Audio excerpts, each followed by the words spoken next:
You can't. There's no easy way to explain stuff out here. You guys will just have to see it from the air, and it'll make more sense because there's honestly no words for it. Yeah. This is a missing person, young kid from Idaho, who was running a farm out here in the very, very western part of Utah, on the other side of the Great Salt Lake.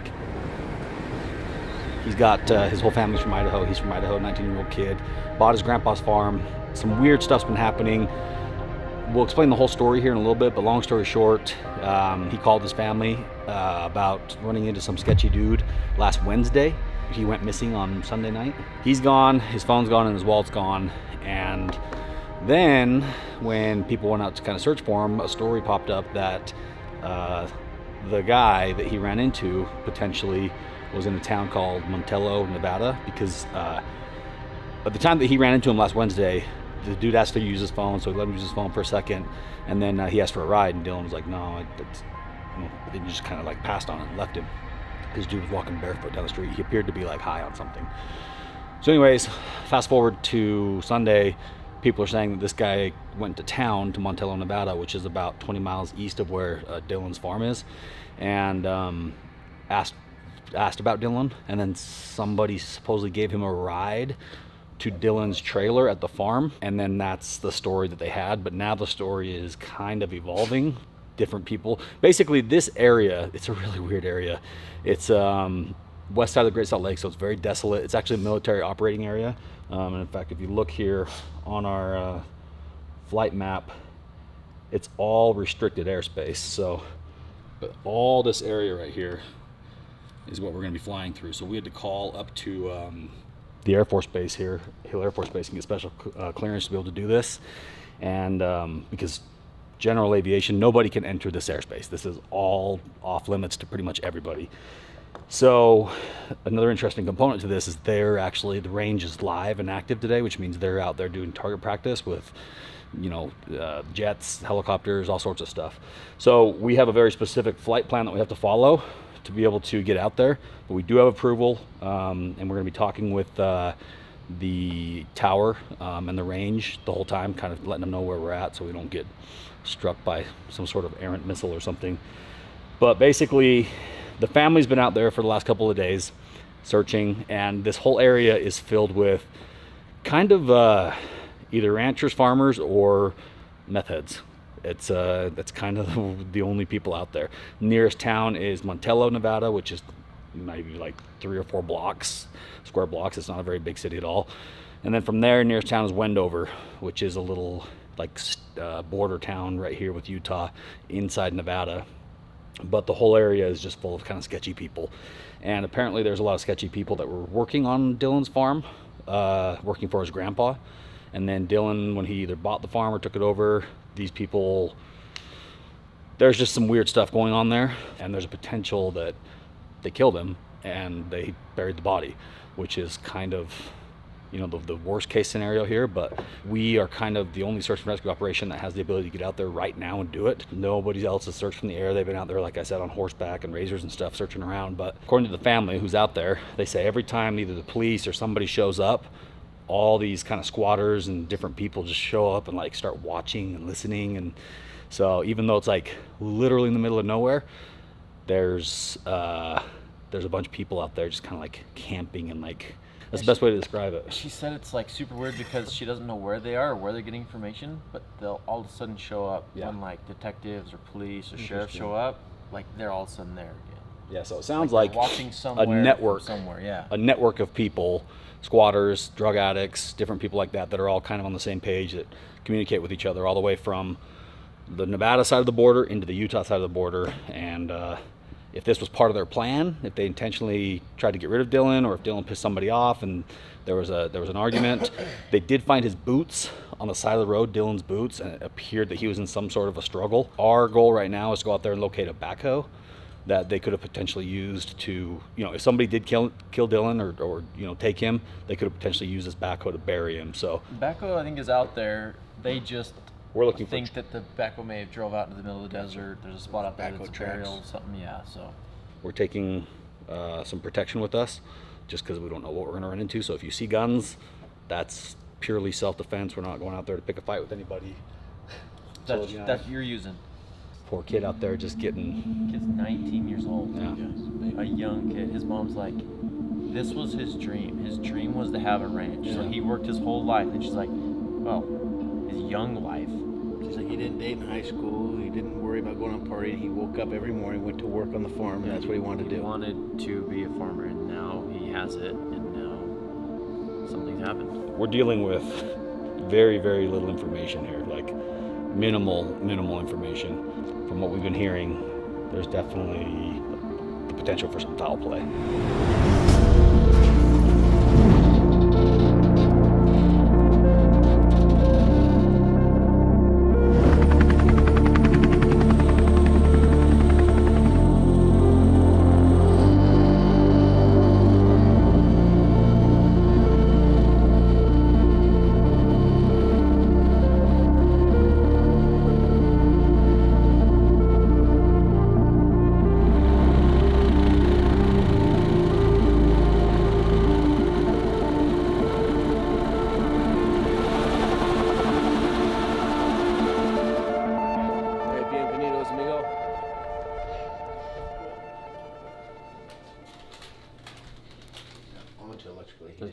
Is that your dad?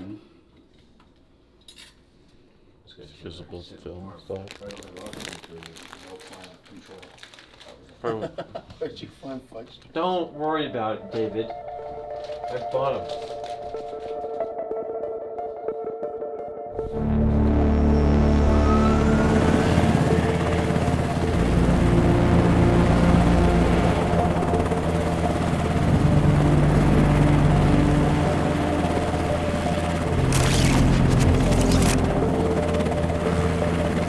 Alright, so you're currently about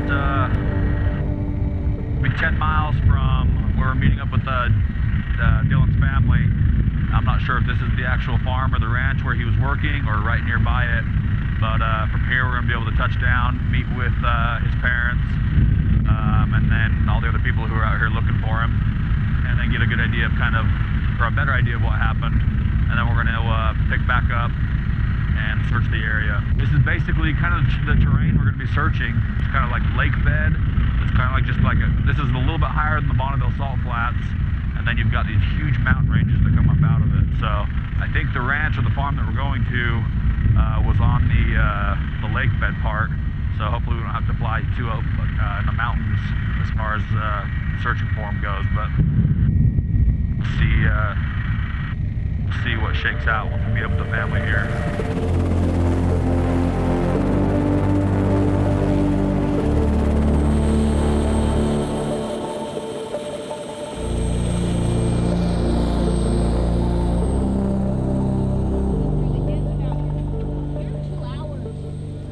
Yep, this is Dave Spark. So. Hi, I'm Candace. I'm Mom. Nice This to is meet my you. husband, Mike. Nice to meet you guys. I'm sorry. I know, this sucks. That sucks. We know he's out here. This was the full sky. There's a Yeah. shop up here, and that's where he was supposed to leave from. And behind that shop, that's where we found his boots. Yeah, we found his boots. Just his boots. That's it. From here. Yeah. But his campers and pickup and everything was locked up on the other end. We'll have you give. Right, you see that shop? Yep. So that's where last we heard from Dylan, he was going in to park his grain truck, his seed truck, so that it didn't get rained on. That was like 7:30 Saturday morning, and then he said he'd call his grandma right back, and then she never. That was Saturday morning. That was Saturday morning, and so we figured he took off across the desert, walking back to his camper, because that's nothing unusual for him. How far's his camper from there? It's 5 miles down this road. Just off, yeah. But for a 19-year-old kid who's out here farming by himself, he's used to having to walk himself around. Okay. Move equipment. But then later that day when Search and Rescue got out, we found his boots behind this dirt pile that's straight out back here, about 400 yards from where he left his grain truck. So we're starting to wonder if he was even the one that took his grain truck out there. There's some sketchy stuff because there's really deep ruts where his grain truck was, and it shouldn't have rained that hard already. Yeah. Because the rain didn't start till like 6 in the morning. Okay. So we don't know if something went on out there. Like I said, that's kind of with your guys' eyes in the sky, watch freshly turned up dirt. I mean, you guys know what to look for. Just any disturbance that shouldn't be there. This desert's pretty much all the same, so. Yeah. So that way we'll find Yep. basically just a trailer. A camp trailer, you'll see the pivot, his pickup, there's all kinds of equipment. Yeah, it's all of his stuff's out there. Straight through, see that dirt pile? Okay, yeah. His boots were just tossed out right behind that. And there was nothing else around him, nothing. Yeah. Were they on the far side of away from Yeah. the road, so Yep. you wouldn't see them from the road? And that's all you guys have found so far? Yeah, we have nothing else. And they, like I said, search and rescue, they were out here the first night. They got here, maybe 5? They didn't even take off and looking until probably 7:30. Yeah. Then they bailed, and then they came back maybe 6 hours that day, and then they said, we're calling it, and they all left. Past that over there, you'll see the hill, and that's the last place his phone was pinged. Yeah. Right. That Where? after. Right past that shop by the railroad tracks, there's a hill you drop down in. Shop in the railroad tracks. Yeah. You can see the road kind of goes like that, and right where it makes the bend, that's. What time it was pinged at? 1541, but it gives a 15.4 mile radius, and the cop showed me on the map. So if you draw that circle from the cell phone tower, this is part right on the edge of it, and the rest of the circle Dylan would have no reason, to be at. It's out in the middle of nowhere, so that's where it was. Was that before or after he was supposed to call Grandma back? That was after. It was after, so Yep. it was over there. Out here we've been getting so much information from locals, and it's just a circle. It's Right. none of it's been true. Nothing we have chased it. Where are all the squatters at from here then? So Everywhere. just everywhere? Everywhere, this whole valley. And is there a few that we're thinking have the most to do with it? The ones that are right here, the one that lives up here, and the one that was helping him, The old grumpy guy over here. the old grumpy guy, and They then were actually working for Dylan. yeah. And I don't think they, like taking orders from a 19-year-old to Right. begin with. So And he's not talking to anybody, not cooperating with. he He talks. talks, but it's Not, just doesn't give him much information. no, it's no Come information. in the morning, see what our plan is, and then give us a few hints on where to go, and we spend all day in the wrong place. Right. Just a wild goose chase. Yes. Yeah, so that's kind of where we're at. I mean, we have nothing going. Law enforcement bailed on us. We're just out here trying to find them. There's no easy way to explain stuff out here. You guys will just have to see it from the air, and it'll make more sense, because there's honestly no words for it. Yeah. There really isn't. A whole bunch of us have been down through the wash and back out from Yeah. here to the farm. Yeah, too. we've So covered all this north of here to the tracks and clear back up east of the farm along the tracks and then back to this road. So his camper, his truck, all of his stuff's still there. Only thing missing would be him, his phone, and his wallet. You said. Yeah, found his gun. Found So the key fob to pick up everything that was Yeah. missing. That's We'll start by getting up and flying just kind of a big wide circle, kind of just getting a little bit of a perimeter from basically mountain to mountain, and then just start kind of spiraling, working our way in from there. If he walked, if he did go on his own, then I mean, who knows how far he could have walked. If he didn't go on his own, then obviously he's got to be right in this basin somewhere. You ever switch to boots out? No. Tennis shoes or anything? No. Probably not being a farmer, No. right? my son will wear the same pair of boots until there is holes in them, and then he will go buy the exact same pair of boots. I have boots from this big up until he decided he didn't like that kind, from size baby 2 to size, I don't know, I think those ones in the living room are 9 and yeah. And All exact same boot. all exact same boot, and I got little decorations tied across them. They all got holes in the side. They got the same side step. He absolutely will not change boots. So, And those were his most recent ones. yep, Wherever he was going without shoes or boots. yeah. Based off of all that information, your thought is to kind of check for ground disturbances and anything like that. Yep, anything you can see that looks out of place up there. So there's a backhoe out there that one of the guys in town owns that was doing some groundwork for him, and it's still out there. So Moved at all? I mean, there's no way to know, huh? yeah, there's no way to know. And when the rain came in so hard, after, because so I talked to a lady in Salt Lake called me today, and her husband and her come out caving all the time. And so she got me the timeline on the rain. She just wanted to give me all the information of everything she's seen out here. And she said it started raining between 5:30 and 6 o'clock in the morning, and it wasn't as substantial as a downpour. And then it got really windy, tapered off, and then really started raining hard late in the afternoon and all day Sunday. So the tracks that are made by Dylan's truck, if he was taking it out at 7:30 when he called his grandmother in a panic to get his truck in, or she called him and he said he couldn't talk because she was getting the truck in. Yeah. There's no way that 10-wheeler could have left tracks this deep in the mud. There's no way. So we don't even know if he's the one who actually took the truck. And trust me, he would not get sidetracked and not protect his seed. This kid has been working out here developing this ground since he was 16. It is his pride and joy. He's not going to get seed ruined. I mean, The truck not make it into the shed? yeah, it made it in. We just don't know if he's the one who took it. Gotcha. And his pickup was locked, which is super abnormal. Dylan never locks his pickup. Never. He is, you can follow his habits to a T. I mean, when you could just look at it and say, no, that Dylan didn't do that. The kid he's a creature of habit, and it doesn't change. He's either got a dark sweatshirt on, even if it's 80 degrees, or he has a quilted flannel on, even if it's 80 degrees. Wranglers, it won't change. You will not find him in anything else. So, and they keep saying, well, could he go off with friends? Could he this? No. Not this kid. Yeah. He's out here. This is his baby. So, yeah, we're just kind of at a loss. So here's where it got fishy. So,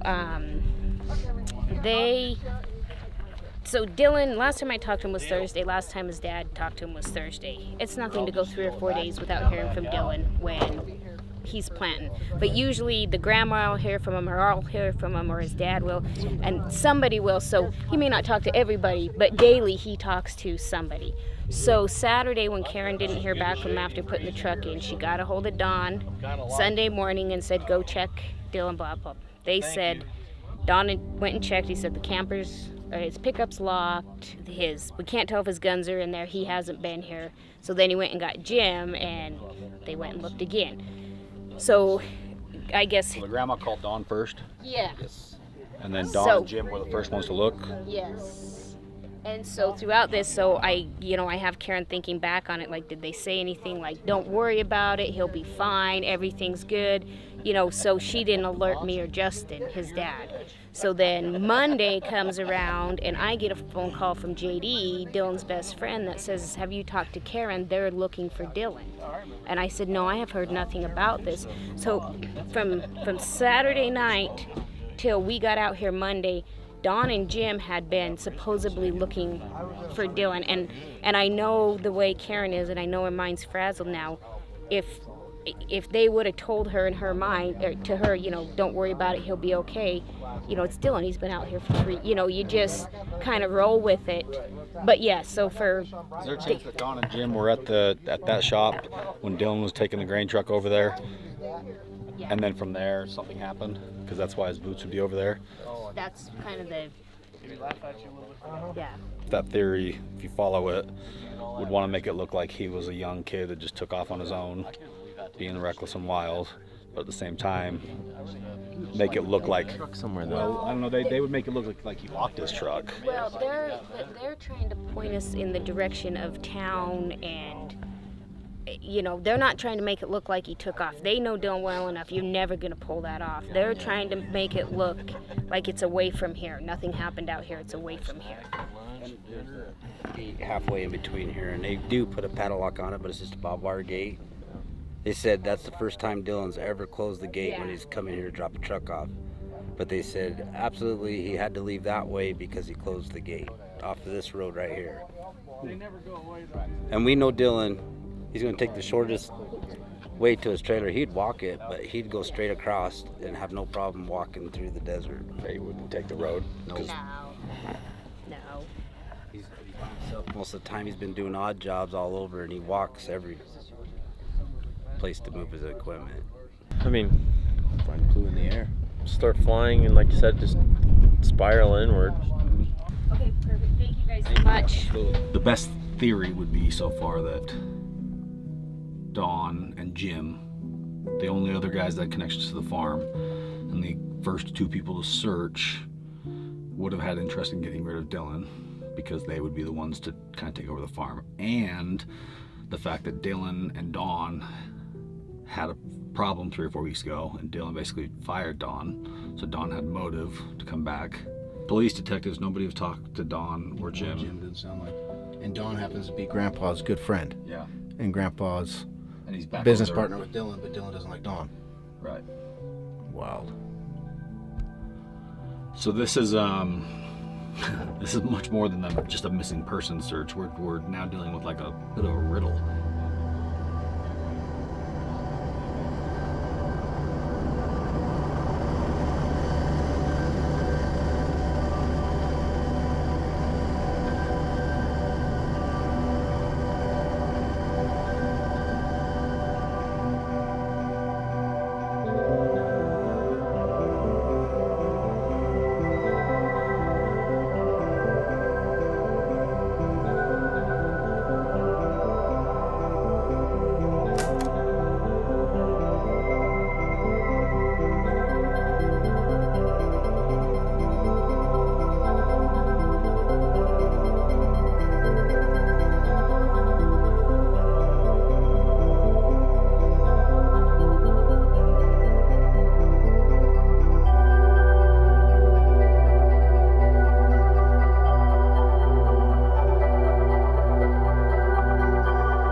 Looking to put down here for a minute, and then we're going to be wrapping up our search.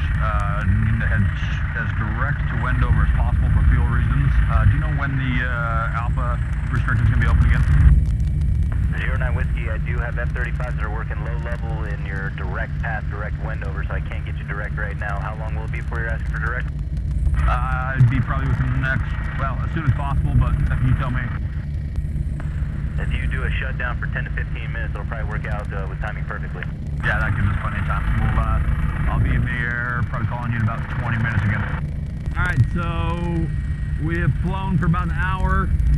That's about all the fuel that we have right now to be able to get back to Wendover, to be able to top off. And honestly, it kind of feels like we're not doing much good right now, other than clearing areas to be sure that there's not a body laying on the ground or something that was obviously recently disturbed, which is still kind of hard to tell with the terrain out here. One good dust storm or rainstorm, which they had since he went missing, would easily cover up any tracks that were out here. So we basically need to land, talk with the family for a minute, and then head back over to Wendover and get fuel. And then I think before we spend any more time on this search,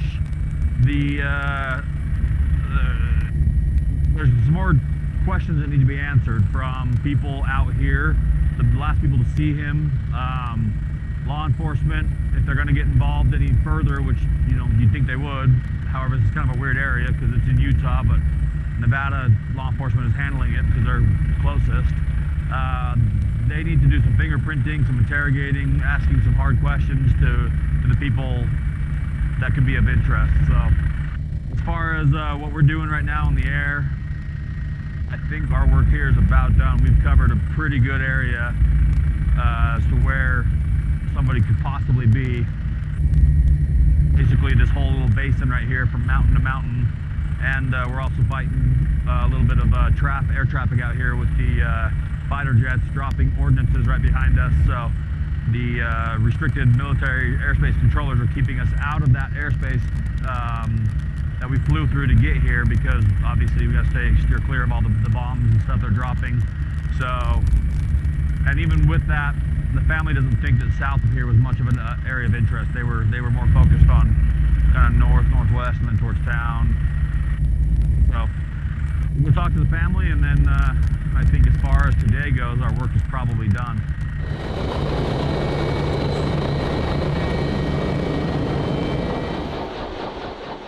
I'm gonna lie, it's kind of a weird one.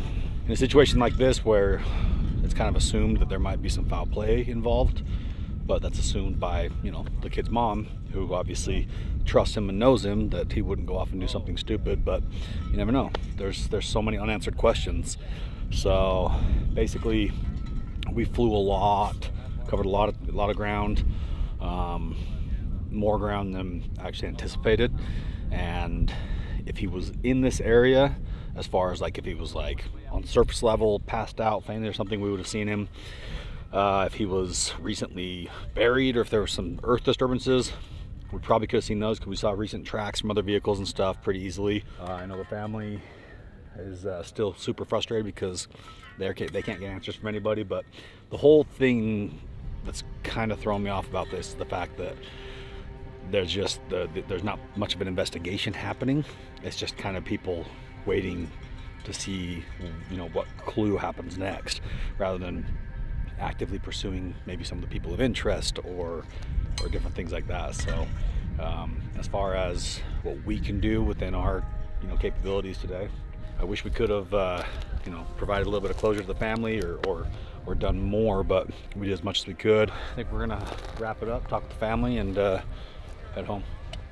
Well, thank you guys, and you guys have a safe flight back or whatever. Yeah, thank you. Yeah, like I said, text me Eternally later. grateful. I appreciate it. Text me later, okay? Thank you guys so much. And yeah, I got your cell number, so I'll keep on. Yeah. And I will